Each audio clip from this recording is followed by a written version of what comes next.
early impressions of how Johan's doing, kind of acclimating to the game? Yeah, good for the most part. I mean, I think you see like some normal rookie stuff where, you know, now he's starting to think more. Probably gets bogged down a little bit in that process, but it'll come back to being instinctual. Yeah, I think you know he's done a great job of picking up everything as fast as it's coming at him. You know, sometimes we got to remember, we always have to kind of slow down a little bit and kind of check how much like English he's really absorbing in the moment. But we have Big Kev working with him, and there's no better coach there. So we're pleased.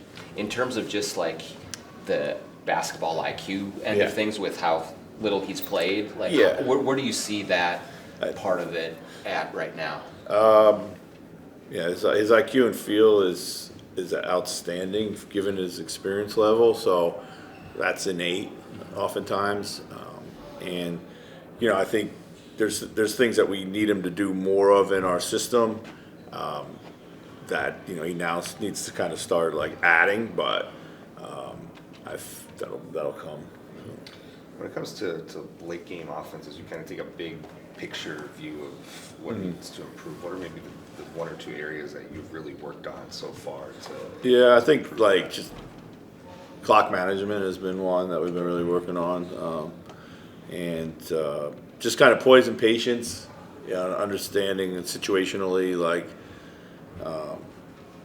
just because let's say somebody hits a three on you, you don't got to hit a three back. You play out the entire string. That's one.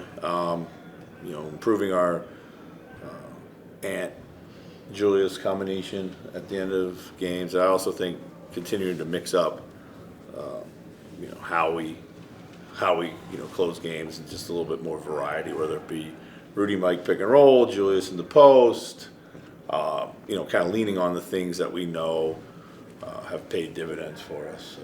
Yeah, always wants to have the ball in his hands. Yeah. So has he kind of bought into that idea with? Yeah, absolutely.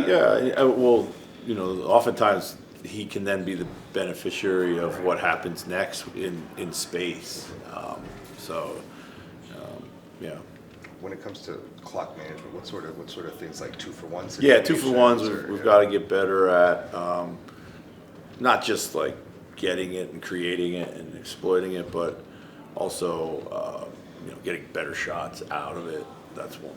That's one. You can go 2-for-1 at the end of games too. There's time and place for that. So. Of course, you have technically an open roster spot. Yeah. Whether you feel that or not, we'll see. But what would it take for one of those guys to just kind of force your hand, kind of like Luka has done in the past, I think, right? In terms of just earning a spot, I guess. There. Yeah, I think.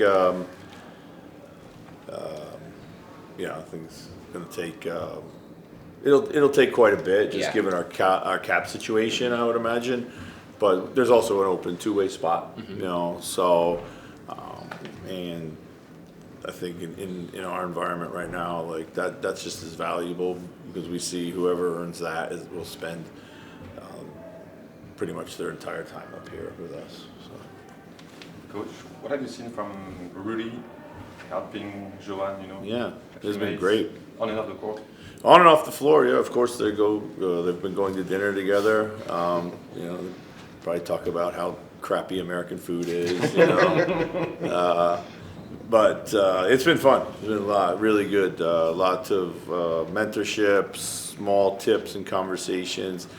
I think Johan's made Rudy better, just with his ability to go after him every day in practice. It brings kind of another edge to Rudy in practice that he's got with him this year. So it's been fun to watch.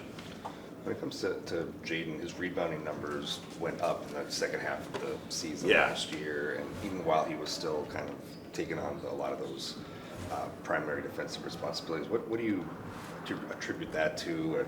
And, as we know that can take a lot of effort sometimes. Yeah, I think with Jaden, it just started with focusing on it, and I think he had made the comment at one point last year, like, a little bit more easy than he thought, when he just like put his mind to it, Yeah. both offensively and defensively. I think when he's at his best and we're at our best, he's really getting on the offensive glass too, which is obviously driving those numbers up. We see it a lot in the playoffs. I think it was the playoff series against Phoenix a couple years ago where he really was a weapon on the glass, and I think that kind of like triggered a mindset switch for him. But you've got to keep reminding him at times. When it comes to how you want to play in transition, if he grabs a rebound, so you just have the license to Yep, just they all do, Yeah. except for Rudy. Yeah.